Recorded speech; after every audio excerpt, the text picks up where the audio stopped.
অজয় দেবগন তার পরিবারের জন্য পুনেতে একটি নতুন বাড়ি তৈরি করছিলেন এবং তিনি যখন কাজের সাইটে পৌঁছান তখন দেখেন পুলিশ একজন বৃদ্ধ মানুষকে ধরে নিয়ে যাচ্ছে। অজয় সাথে সাথে ঠিকাদারকে জিজ্ঞেস করলেন যে সেখানে আসলে কি হচ্ছে। ঠিকাদার উত্তর দিলেন যে ওই বৃদ্ধ তাদের বাড়ি তৈরির ইট চুরি করছিল এবং বারবার নিষেধ করার পরেও তিনি শোনেননি।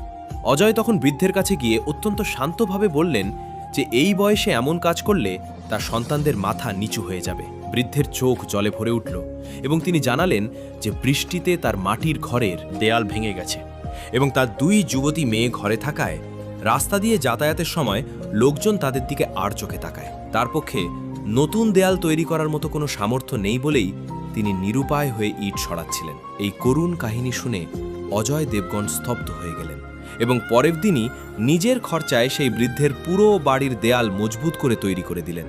অজয় দেবগনের এই মহানুভবতার জন্য একটি লাইক তো অবশ্যই পাওনা রইল।